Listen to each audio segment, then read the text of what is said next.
Good evening, everyone. It's Christine. I have decided I was going to do a little audio on my second book, which is a novella entitled Belinda's Song. It's about a little girl whose mother was a prostitute and heroin addict who was murdered when she was 6 years old. Now, I'm working to get this second book out in this summer, and it's just I'm kind of excited because it's going to show a different side of myself.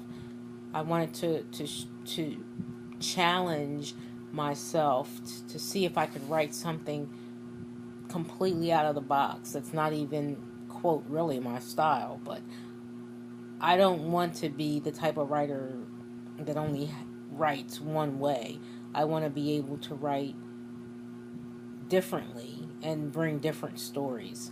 So I'm going to attempt this to read this first chapter, and I hope that it'll make you want to say, "Hey, I'd like to read the rest of that and see what happens." "Mommy, mommy," Belinda beamed as her tiny 6-year-old hands touched everything on the white vanity. She inhaled the scents of different perfumes and tried on pieces of costume jewelry made of fake pearls and beautiful stones. Her blue eyes danced wildly as she scanned items, immediately zooming in on the ruby red lipstick and the glittery canister. Applying the red cream as she imagined her mother would, she eyed her reflection in the mirror and posed while gathering her bushy mane on top of her head, puckering her lips. Taking a pull of a cigarette, the curvaceous vision draped across the fluffy old queen-size bed with mint-colored sheets and a floral spread watched. Exhaling slowly, she blew tiny circles upward, disappearing into the stained ceiling. The room's ambiance was surrounded by the musical notes of Al Green's Let's Stay Together, and the fragrance of baby powder incense burned on the nightstand. "Put my stuff down and go watch TV," she ordered, her voice raspy and stern. Belinda's smile turned into a frown as she slowly took off accessory after accessory, shoving them with force back into the jewelry box. "Oh man," she whined, stomping out of the room of the small one-bedroom apartment. Get that attitude together, little girl, before you're behind. For that behind of yours be too sore to sit down on," her mother said in a stern and authoritative tone. Belinda corrected herself in an instant and shoved the pile of clothes to the side, clearing her space before walking over to the old floor model color television and turning it on. She flipped through the channels until she came across her favorite show, Good Times, and wiggled the crooked rabbit ears sitting on top of the television until the picture became suitable. However, what she really wanted was to watch her mother get ready for the company she said was coming over soon.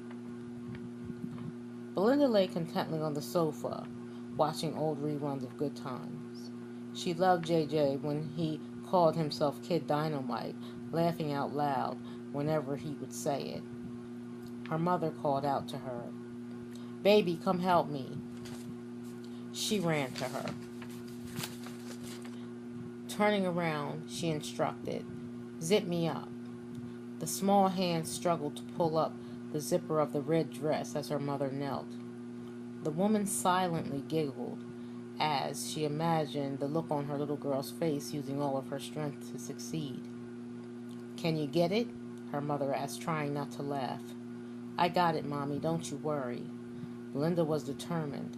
After several attempts, she was able to get the zipper up. "Thank you, baby. Now you stay out here in the living room once my company gets here, you hear me?" Her mother smoothed her dress, following curves of the fit with her hands. She touched her daughter's face softly. "Yes, Mommy. Can I get some cereal?" Belinda asked, snuggling against her mother, hoping she would say yes. "Go on and clean up your mess." She patted her daughter lovingly on the behind. "Yay, thank you." Belinda smiled and kissed her mother on the cheek. She watched as her daughter skipped happily out of the room and couldn't help but shake her head and smile.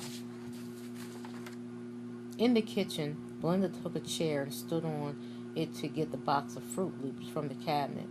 There was just enough milk. She poured, stirring it around with her spoon and licking off the excess. A knock came at the door. "Mommy, want me to get it?" "Nah, baby, I got it." Her mother sashayed to the door, the red dress fitting like it had been painted on her curvaceous body, and the red stilettos she wore perfected the look. "Hey, Daddy," she said to the slender Latino man standing in the door. "What's shaking, Mama?" "My, you look good enough to eat." His accent was so deep, the English he spoke was barely recognizable.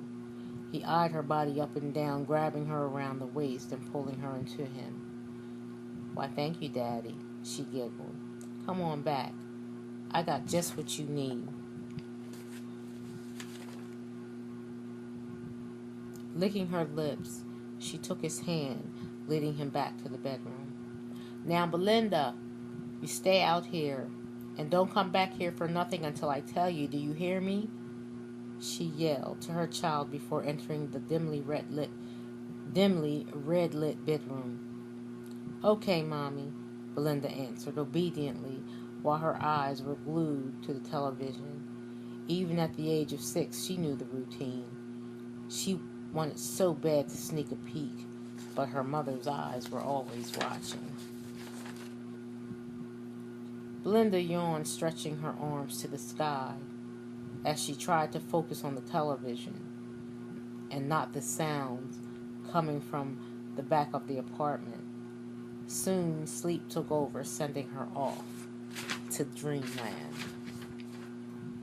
That was chapter 1 of Belinda's song. Coming soon, summer 2015. That sounds really good.